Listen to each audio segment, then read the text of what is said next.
Hi, welcome to NDE TV. I'm Peggy Robinson. Today's guest is Randy Kolibaba. And I don't think I've ever met anyone as interesting as Randy. You are just amazing. Your life that you have lived, your accomplishments in police and military is just like, I'm surprised I'm sitting here talking to you in Long Bottom, Ohio. And now you're in British Columbia, correct? Yes, Kelowna, British Columbia, in the wine country of Canada. Okay, I'm going to let you take the floor. Well, first, thank you very much, Peggy, for inviting me part of this journey and the warm welcome. What I'm hoping today to do with your grace is I hope to take the audience on a little bit of a journey of self-exploration. But before I do that, I'd like to get into a little bit of a foundation of my story. Firstly, I'm not a doctor, I'm not a scientist, I'm not a theologian. I'm a person who I believe has found courage to ask himself some really, truly tough questions. Questions as to why things happened to me and why I responded the way I did. And I believe that in my research, I found that a lot of the audiences that I speak to have the very same questions. So today, what I'd like to do is I'd like to talk a little bit about my background, my actual NDE, and probably more importantly, what happened to my life after my NDE. Now, although I've experienced what I believe are dramatic and profound changes in my life after my NDE, I think it's really important that we let everybody know that you don't have to experience traumatic events in your life to make positive changes in your life. With that said, we need to understand that the essence of who we are is our life story. And it's a story that is told about ourselves, by ourselves, and we've come to believe. As we know, the quantum model tells us that our environment is an extension of our mind. And sadly, we're conditioned to live in the past. Our feelings and emotions are an end product of our past experiences. And unfortunately, often the hardest reality that people come to in their lives is the life that they're living is not what they envision for themselves. So I just wanted to lay that out as I take about 5 or 10 minutes just to talk about my background, because I believe it's going to dovetail and resonate with my NDE. As you mentioned, I'm 63 years old. I'm in excellent health. My wife, Colleen, is an operating room nurse, and we live in Kelowna, British Columbia, and we enjoy 5 children and 6 beautiful grandchildren. I was born in Grand Prairie, Alberta, Canada. I grew up in a single home with my mom. My mom and dad divorced when I was 4, and my dad was an abusive alcoholic who would routinely rape my mom. And he would do that not in our presence, but he would do that. And after mom and dad divorced, dad passed away, and my brother, my mother, and I moved to Calgary, where we lived in one of the poorest and roughest neighborhoods in Calgary, and some refer to it as the slums. And my mom, and I'll refer to her many times, God rest her soul, she worked 2 jobs just to provide for us, and we didn't have much. And I remember my mom being my greatest teacher. She used to always say, it doesn't matter how hard you fall as long as you get up. It may be one knee at a time, but get up. Never forget. Adversity doesn't build character, it reveals it. I can remember growing up and other kids, something as simple as having sliced bread for sandwiches. I had tea biscuits and jam. They would have juice and cookies, and I didn't. And I grew up literally fighting for everything that I could get, including respect and acceptance.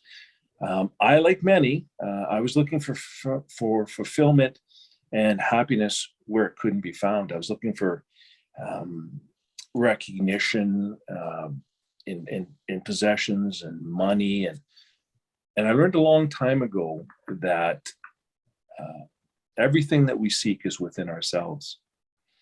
At the age of 19, I joined the Royal Canadian Mounted Police, and that's Canada's national police force.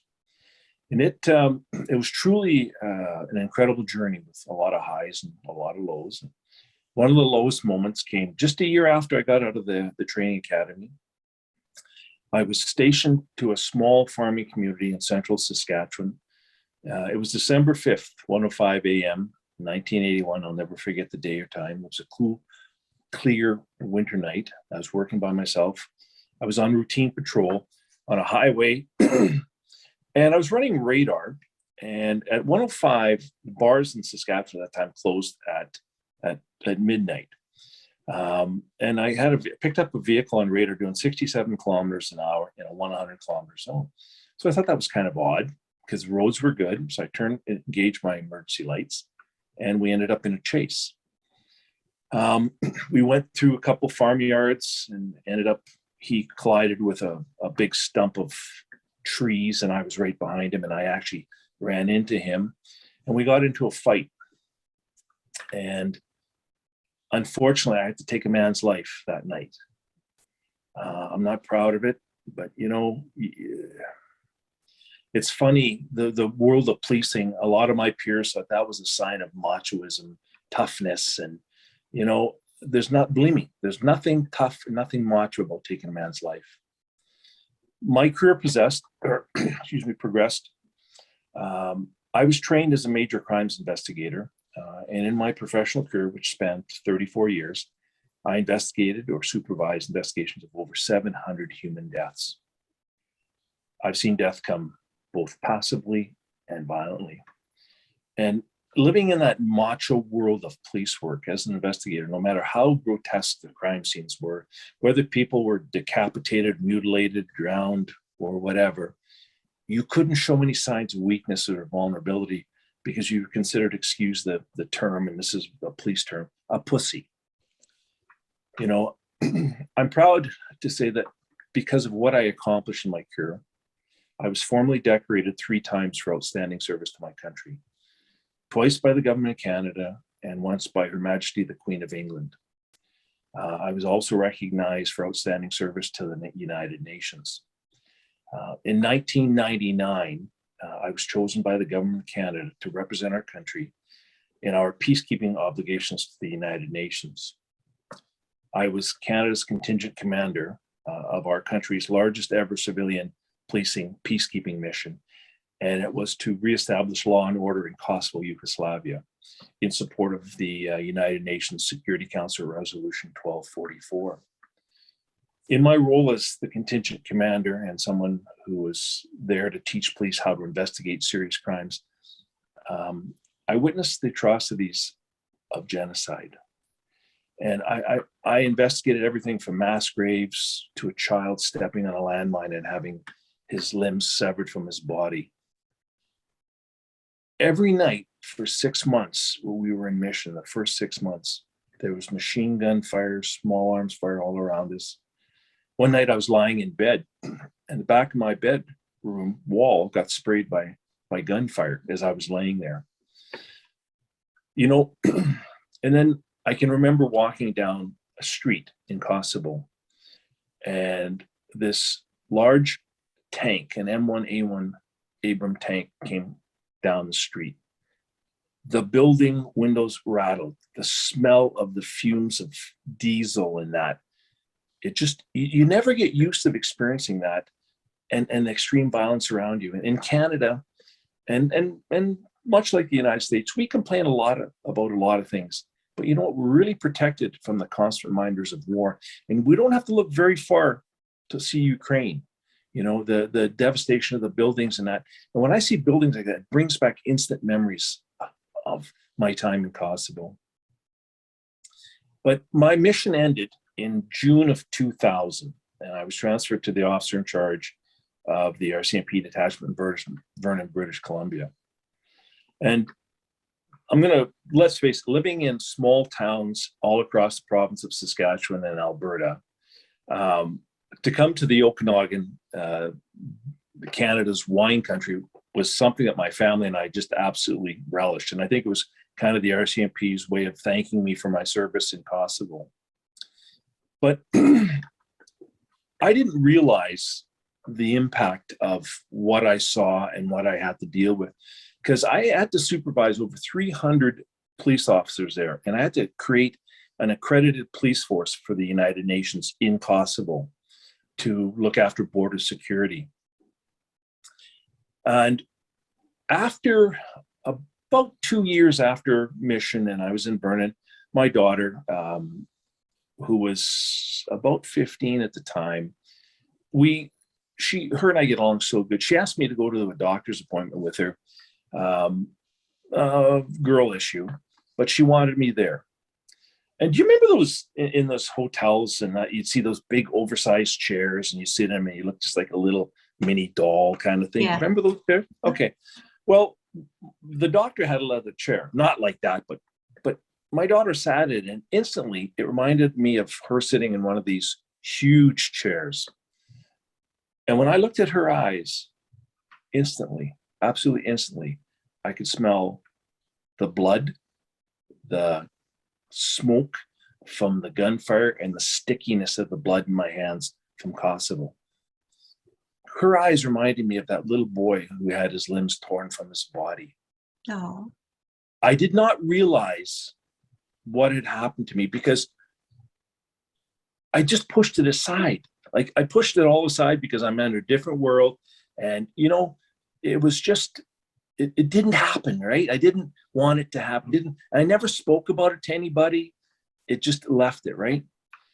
Well, every night after that first night, I would have these absolutely incredible nightmares of the little boy. And, I could feel the stickiness of the blood. I could smell the gunpowder and the burnt flesh. And I didn't know what was going on. And this happened every single night. And sadly, I turned to alcohol to self-medicate. I couldn't control my emotions. My family thought I was going nuts. They didn't want to be around me. I remember one night sitting outside just by myself and crying. Like I was becoming a person I didn't want to be, right? And because the macho, and I'm the officer in charge, I'm the commanding officer of a large municipal policing unit for the RCMP. I was literally forced to pretend that everything was okay because I was the macho leader, right? But here's the kicker. I've learned later it was me who chose to suffer in silence because I was afraid to be honest with myself and others that something was wrong or that maybe I was broken. And although I never told anybody at the time outside my family about my PTSD, I finally did get counseling. It took roughly 2 years of what I believe is pretty intense therapy to help me cope and manage with PTSD. But because of the macho image of policing and being a senior officer in the RCMP, at that time I was inspector. I retired as a superintendent. But if I would have said anything to anybody about what I was thinking, what I was feeling, my career would have been done. It would have been over. I would have had no advancement. And what didn't help is I was running into a major conflict with my supervisor, who wanted me discharged from the RCMP because I didn't follow his order and discriminate against a female member he didn't like that was under my command. And the reason why I disobeyed that order is my mom always told me, when you do the right thing for the right reason, it's never wrong. And I couldn't see penalizing a person, it just happened to be a female, because if somebody else didn't like her. Right. So and that guy went out of his way to make my life miserable. But no matter how hard he tried to make my life a living hell, I knew one thing, that although I couldn't control what was happening to me, I could definitely control how I responded. And I vowed to myself that I would never let anyone, my boss or anyone, ever control how I thought or felt. And I want to go back to Edie Edger. She was a psychologist who actually, her and her twin sister and her family were in Auschwitz during the Second World War. And she was a young girl. I believe she was 10 or 11 at the time. And Joseph Mengele would come in and make her dance for him because she was a ballerina. And she had an incredible attitude. Like, she told her sister, and unfortunately her sister died. But she says, if we live today, we'll be free tomorrow. And she knew that no matter what they did to her body, they could not do anything to her mind. And that reminded me of, you know what, here's my boss who didn't like me and he was trying to make my life, but he couldn't control how I thought. He couldn't control how I felt, and I wouldn't let him do that. And it's funny because the irony of that is, there's an old saying that actually was coined by Max Planck in 1941 and used by many, many self-help people in the industry. Max Planck said, when you change the way you look at things, things you look at change. And I'm a living proof of that. Is because I didn't allow my boss to dictate. And, you know, I went on to be recognized for outstanding service to my country. And here's the irony. After he retired, the absolute senior boss of the RCMP asked me if I would want my name to stand as one of 3 people to be considered to replace him. Well, that's a major promotion. Cool. But the irony is I wasn't going to allow that to affect me, but and under my command, and here's the thing that I learned, and you and I talked about it before we started recording, the more that I found that I could create an opportunity for my people to succeed, because you got to remember, at the end of the day, I'm training them to take my job. And I'm not that naive to think that I'm the most important person in the world, because I'm not. I'm just a number, right? But the people that I had under my command, and I had several hundred, and I realized that, they're people. And the more that I recognized what they did, good and bad, the more they took ownership of the operation of the unit. And the unit went on to be, and it reflected on me, but it really wasn't me, it was them, for outstanding work in organized crime and criminal interdiction. We seized more drugs and more guns off our highways in a uniformed unit than our plainclothes units did. Cool. Yeah. So anyway, when you create that opportunity, it comes back. The more you put out, the more you get back. And you see, I understood with my boss that his disdain for me wasn't about me. It was rather about his internal conflicts, which were dictating how he responded. And no matter how hard we try, we really can't hide those deep-rooted internal feelings. Carl Jung called them the shadows. And let me explain. Okay, if you have an orange, and no matter how hard you squeeze that orange, are you going to get apple juice out of it or grapefruit juice? No, you're going to get orange juice. Well, that's the same with us. We can hide our feelings for a while, but when we're placed under stress, guess what comes out? Yep, those ugly, deep-rooted feelings. And I found that my boss, for some reason, really didn't like my success, and he went out of his way to but as I said, that's he was a teacher to me. I don't hold any, matter of fact, and I often talk about, I'm really glad that I got to experience his leadership, because it made me a better person, not only as a police officer but in life. And if you hadn't stood up to him, you wouldn't have learned that. Well, and it's like, it goes back to what my mom said, when you do the right thing for the right reason, it's never wrong. And adversity builds character, or it reveals it, doesn't build it, right? So since 2013, I retired from the RCMP. I've gone on and I've spoke and written about PTSD in both Canada and the United States. And I've published 2 books. The first book, The Lies Behind the Truth, in 2014. And then my latest, Is This the Life You Imagined?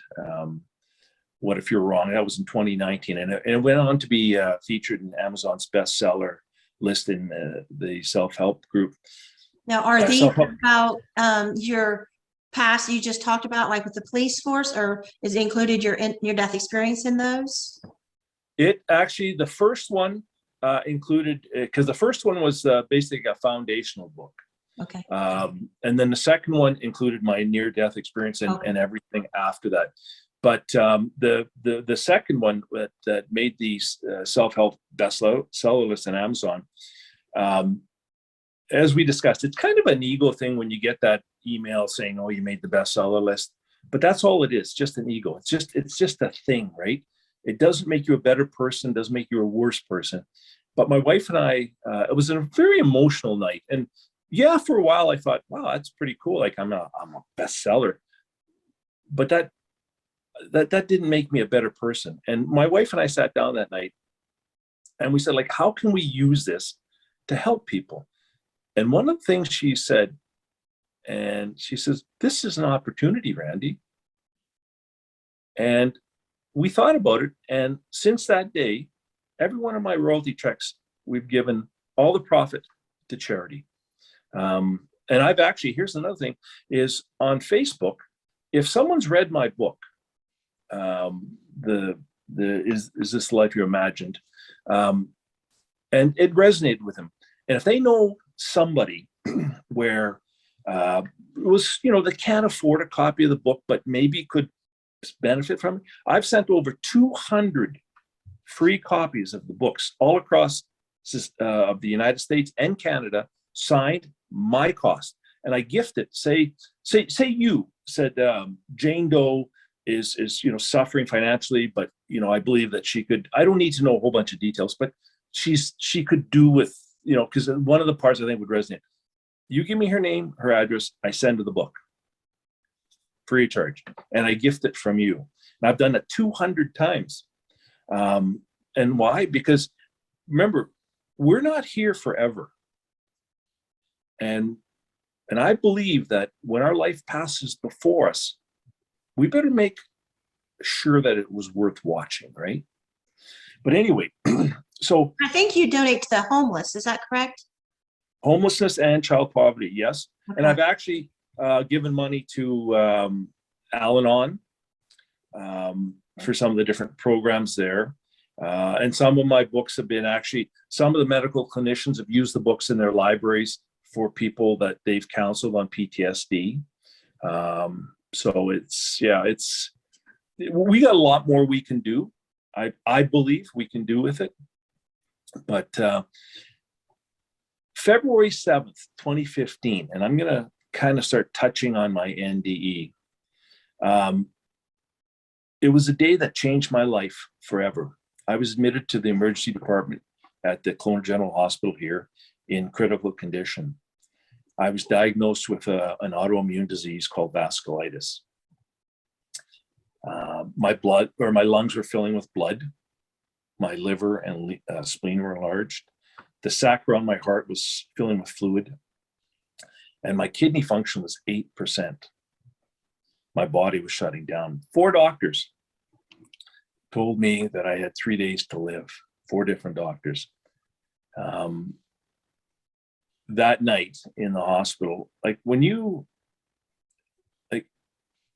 come into a hospital and your blood pressure is 85/50, and I had a heart rate of 142. That's how my veins were all plugged up and messed up, right? This just happened overnight, or was you actually sick? No, this built. It started in the summer with what we thought was a nasal issue, right? And the doctors kept on giving my antibiotics, and it was getting worse and worse and worse. Until one time, my doctor said, and he just put me on a whole battery of tests. And next thing you know,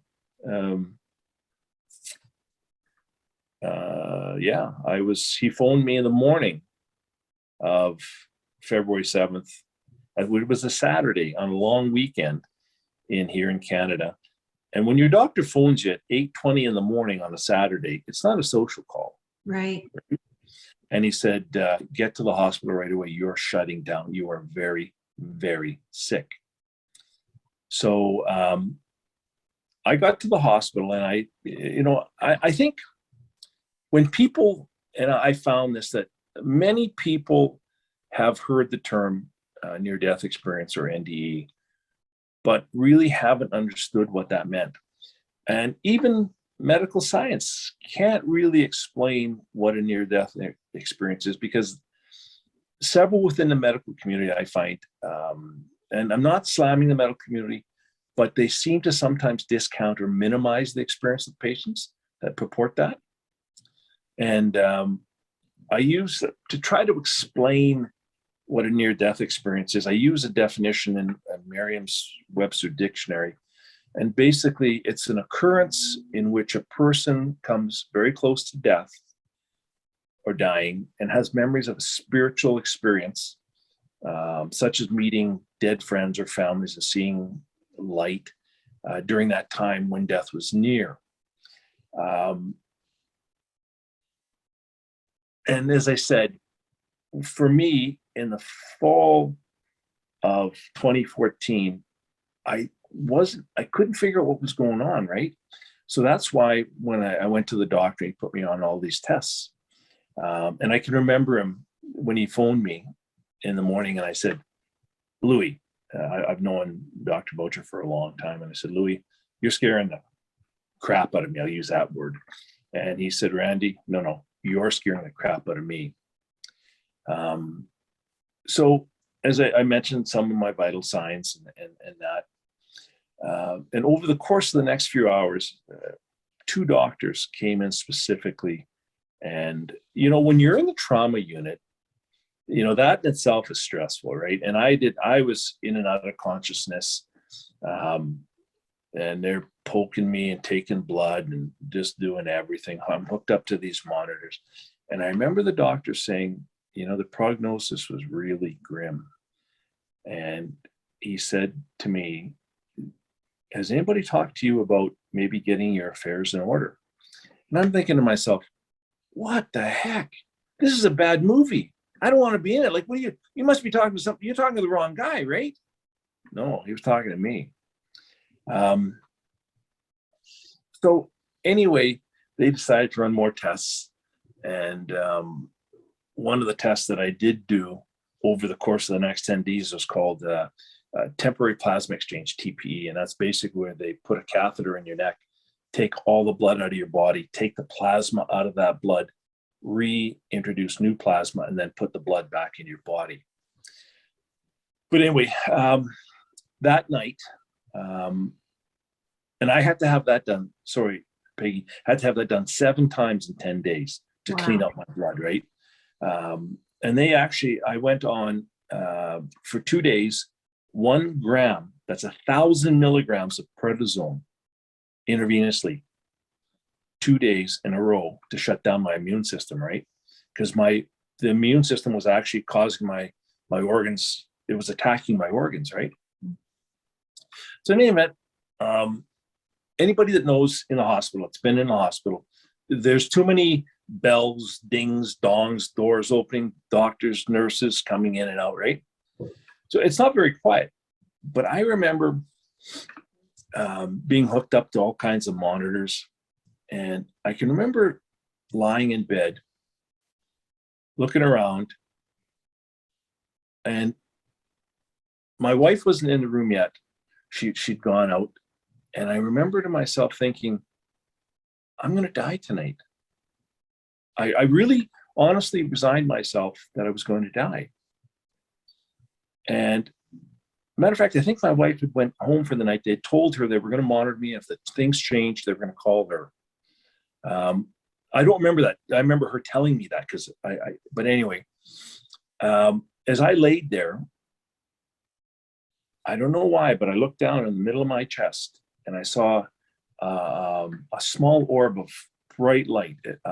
It wasn't so bright you couldn't look into it, but it was bright, right? And as I looked into it,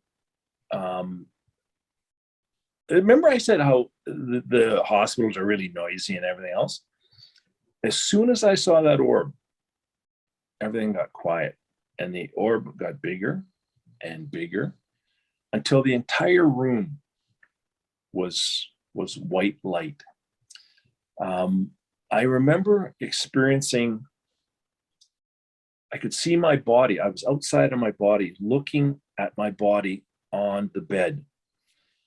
And it was incredible because I was in no pain. It was this incredible feeling of unconditional love, right?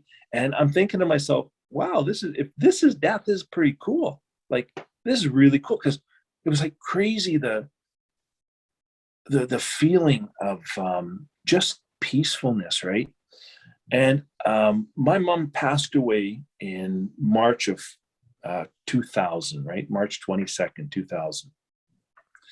And since then, she's come to me 3 times in apparitions. And every time she sat on the left-hand corner of my bed. And she usually always came to me in times where there was a little bit of chaos or strife in my life. And as she would sit on the corner of my bed and say, all she would say is, Randy, everything's going to be okay. During my NDE, I didn't hear my mom, but I felt my mom touch my left shoulder and said, everything's going to be okay. I had that feeling that everything was going to be okay, right? The next morning when I woke up, the doctors, the nurses started coming in. And it was incredible because literally that morning, everything started to change. Like, everything started to change. My blood work changed. My organs started responding to the medicine. And you got to remember, I was in critical condition. They were telling me that my kidney was in end stage, like it's at 8%. And they usually transplant at 10%. There's the thing, right? My kidneys were so bad, it was beyond transplanting, right? And the only reason why they didn't put me on life support, that because my body was still inching along, right? So, as I said, things started to dramatically improve. I stayed another 4 days in ICU, and then another 5 days. I was in the hospital, total 10 days on the ward. And that was 2015. In 2018, when I went to just a yearly visit to my doctors to follow up, one of that, because I had 4 doctors, 2 primary doctors and 2 secondary doctors that were worked on my medical team. And the one kidney specialist said to me, she said, you shouldn't have survived. We were surprised. And, I thought about that. I was given a chance, and I've now been in remission as of February 7th, 4 years, complete remission. I bike 10 to 12 kilometers every day. I feel incredible. And, through all this, Peggy, when you think back, our perception of reality really becomes our reality. And every human being decides how they're going to live their life. And why is that? Is because we decide the meaning we give to each and every moment in our lives. To be honest, the only thing guaranteed in life is death. And for me, I don't want to sound macabre, but reflecting on one's death is actually healthy. And it's probably the best way to understand what's truly important in our lives. And I think it helps us see where we need to change before it's too late. As I mentioned before, is that when our life flashes before us, make sure it's worth watching. And in our last breaths, we all look back and we wonder if our life meant anything, but know this, we're not gonna be worried about bills or our hair, or certainly not worry about our favorite TV shows, right? And we won't spare any second thought about the people that pass judgment on us. But I think before we reach that last breath, one thing that I'd like to say is, today may be that day you need to make that change. Make your life matter. because one day it'll all be over. And I detail in my book, Is This the Life, about my NDE and stuff before that. But one of the things, you know, we always hear people when they're in that end stage life say, I wish I would have done this. I wish I would have done that. Well, that's too late. And I remember when I was on the ward, there was a gentleman, I won't mention his name for family privacy, but he was always going in and out for biopsies and everything else. And I didn't, and we formed a friendship because he was having problems with his computer and I would help him with his computer, log on to the hospital website. And the day before, no, 2 days before, sorry, 2 days before I was discharged, the oncologist came in to see the gentleman. And I can say his name, Gord, you know, I won't say his last name, but Gord. And the oncologist, an Oriental lady, I didn't catch her name, but I just, the accent. And she said to Gord, I'm your oncologist. And right away, when you hear that word oncology, whoa, you know, stop the truck, right? So she said to him that, I understand your family's coming to visit you later this afternoon. I'd like to meet with them and we could answer all the questions you have. And Gord, being kind of gruff and tumble kind of guy, he says to her, Doc, do I have 6 months to live? Of course, she tries to placate him and say, well, you know, why don't we, you know, because I mean, we're in this room, there's 4 of us in this room, right? You're covered with this little sheet, right? There's no privacy. And she's trying to placate him. Well, we can go and talk somewhere private when your family comes. And Gord says, no, I want to know, do I have 6 months to live? She pauses. She says, no, not that much time. Well, Gord comes right back and says, well, do I have 3 months to live? She pauses again. No, not that much time. Gord's voice is now starting to crack. And he asked her, do I have a month to live? And I'll never forget. She says, no, not that much time. That night, Gord's family came in, his wife and daughter. Gord was 71 years old and his wife was 71 as well. He'd worked all his life, had a very meager pension. And they were talking about how she had to go back to work and cancel credit cards and stuff like that, right? And the one thing that he said that resonated with me, he said, I wish I would have spent more time with you. And I really wish we would have done things like go camping. And I thought to myself, how sad is that? You know, at the end of your life, right? And that was the whole premise of my book is don't wait to that last minute to make that decision to change.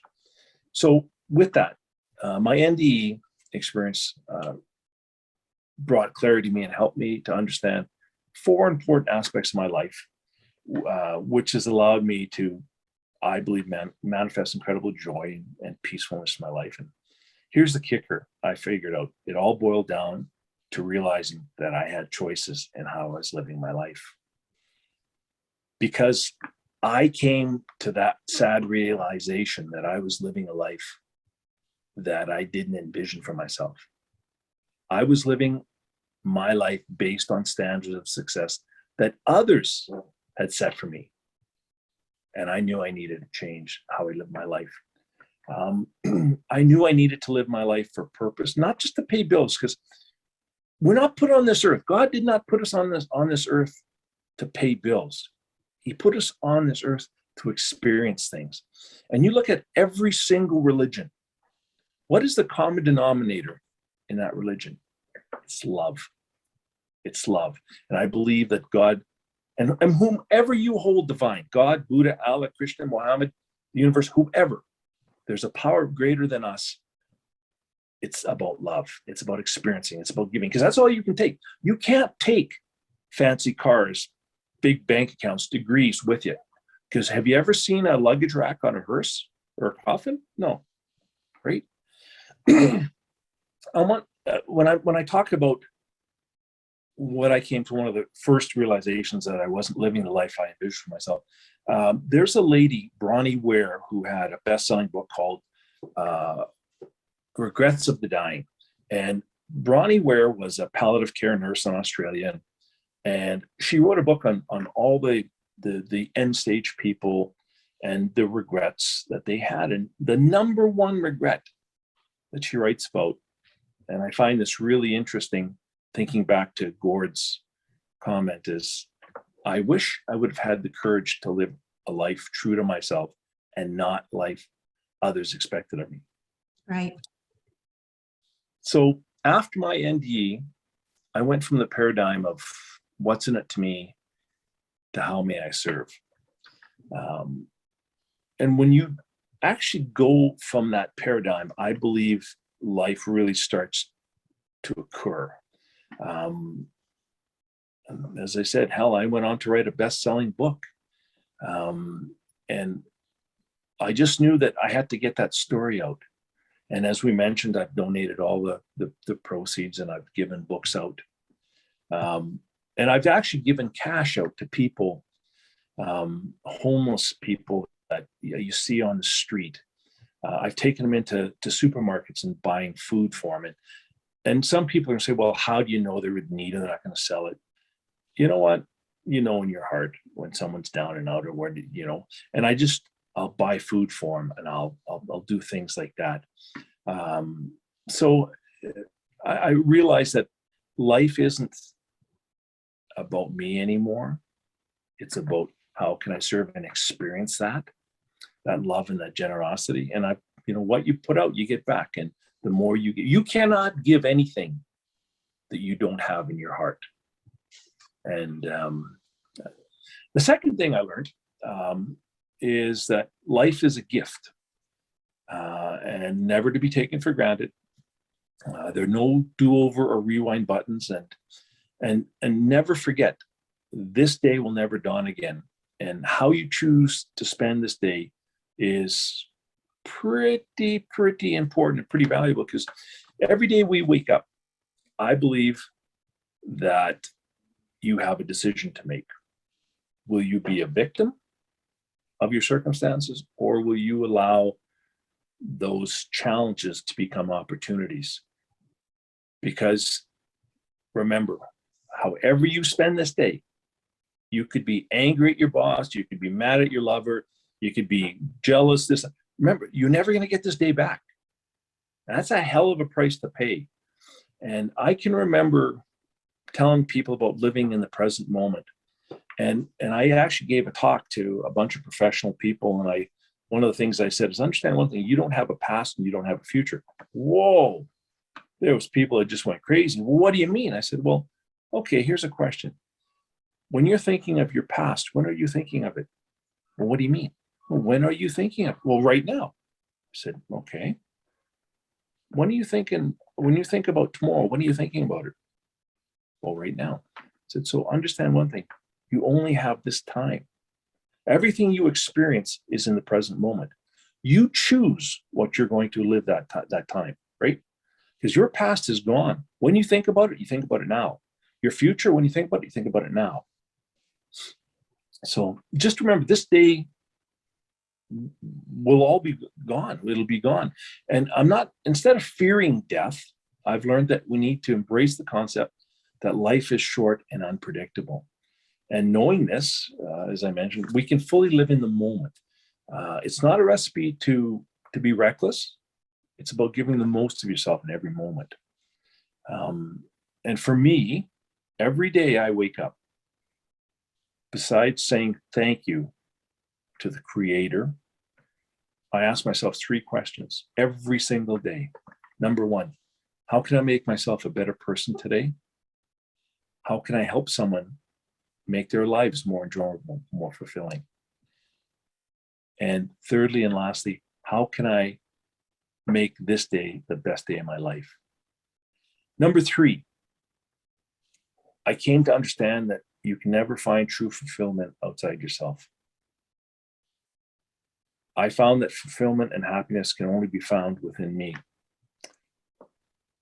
I take responsibility for my happiness. and my sadness. I've learned that I create my own universe and how I respond to every event in my life. I create that. And I understand that the feeling of importance that we seek, and we want to be important, but it's merely an illusion. It's a construct of society. It's nothing more than our ego trying to compete with other egos. And all the happiness and joy that you can hope for and more is right within us right now. Number 4, and the final point that I learned in principle that has guided my life. I understand that no matter at what stage you are in your life, no matter how old you are, never forget that you're only a thought away from making a change in your life. With this lifetime pandemic, this once in a lifetime pandemic that has killed literally millions worldwide, I believe that we've definitely learned that life is a vehicle of constant change. We've also learned that life is fragile, and we can never take for granted that fragile nature.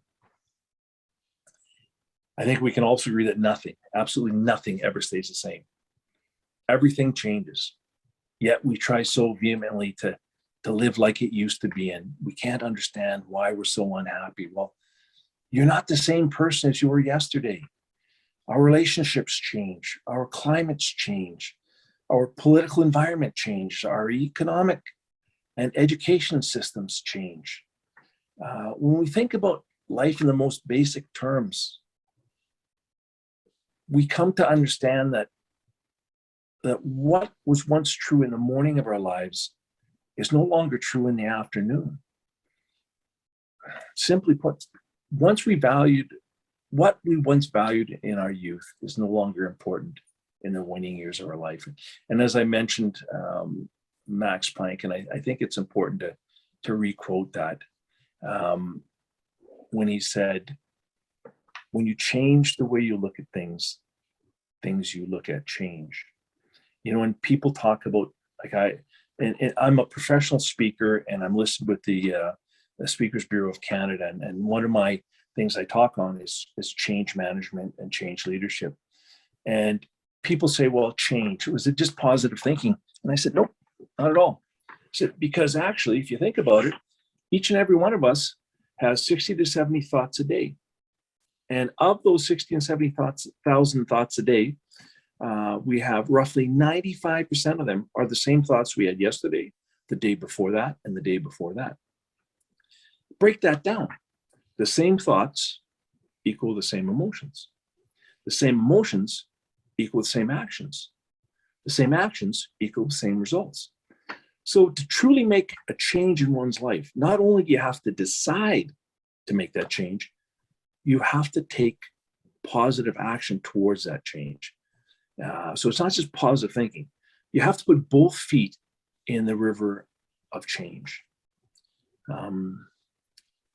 As I said, that's kind of my life, and I'm willing. If you have any questions, please, don't hesitate. And here's one thing I'd like to leave the audience with. You've heard me for almost an hour now. I want to ask the audience to think about this. Does life happen to you, or does life happen for you? And the answer you give that question will not only tell you how you lived, but it's also going to tell you how you're going to live. I think our spiritual experiences teach us how much is designed for us, that we think is happening to us at the time. And then we can see God's intervention, divine intervention. Yep. I know as I get older, I can see it. I couldn't see it when I was younger, but more as I get older, I can just see the web being weaved. You can get mad about something, and like recently I got mad about something, like, wait a minute, I prayed for something similar to this. Mm-hmm. And so I was thinking, I've had other guests like you that were, down to 3% chance survival, 5%, get your affairs in order. This is it. And they have a near-death experience. And when they come back, they are quickly healed. They're quickly getting healed. And I would love for somebody to do a study on that, to have some kind of protocol when you have a patient that by all medical standards is on their way out the door and suddenly they are not. Ask that patient, have you experienced anything spiritual? Because it just seems like if they had an NDE, the doctor could say, maybe, okay, that looks really grim, but she just shared that they had a near-death experience, some kind of spiritual encounter with a past loved one, an angel, whatever.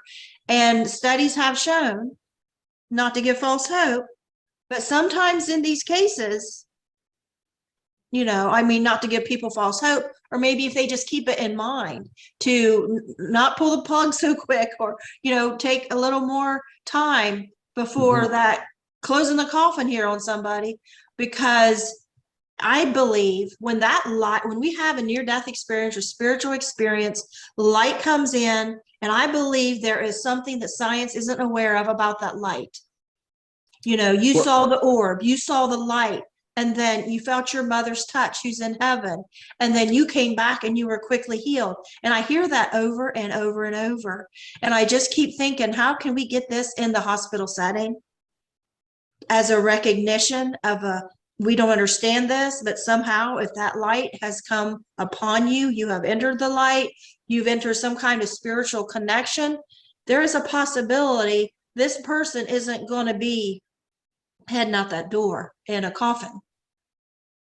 Well, it's, and we talked prior to the recording about work that I've done with Jose Hernandez, who's an intelligent and gifted human being. I tried to get him on. But he's an incredible human being, incredible. And he reached out to me after I did a TV broadcast here in Canada, and he reached out for me to do a talk to his group. And we formed a friendship ever since, and we've been doing some shows and that. And you mentioned the one we did for Inez in, I think, September of last year. And so anyway, but the thing that, when we boil down to, the concept of, okay, what's happened to us? But, what I try to do, Peggy, is, okay, when people experience these things, okay, why did they experience it? And when you start to look at your life, right? Because you think about our lives, and when I always talk about it's within us. When you wake up in the morning and you have a bad hair day and you look in the mirror, do you comb the mirror? Of course not. It starts with you, right? But when we talk about changing, and this is one of the things I emphasize to people, you don't have to be near death's door to make that decision to change your life, because right. The first premise of exploring within ourselves is knowing that changing our life isn't about experiencing a miracle. It's about a decision you make. Because one of the constant things in our pursuit of that one thing, right? The one thing that'll make everything magically right or all the wrongs, we're all in that, right? We always want that, but understand it's within us. It's within us, that answer, right? And I believe that life is to be lived and experienced. And I talked about the love. And yes, unfortunately, we can easily forget that our lives don't last forever. And as I said, it's when I talk about death, I don't mean to scare people. I don't mean to be macabre. But when people start actually talking about their lives and their death, they start thinking, okay, wait a minute. And I'm not, as I said, it's not about being reckless. And please, I hope the audience knows, like, I'm telling them, don't be reckless, but make the most of your life. We're not here to pay bills. Nowhere in the Bible, the Quran, or any other religious text does it say God put you on earth to pay bills. He didn't.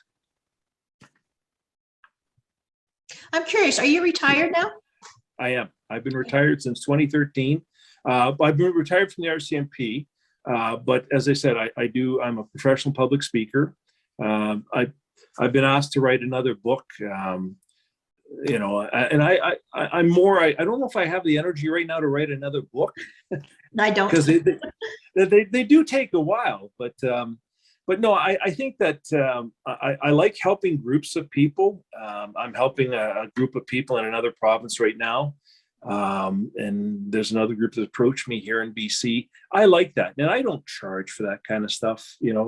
Why? Yeah, the money's nice and everything else, but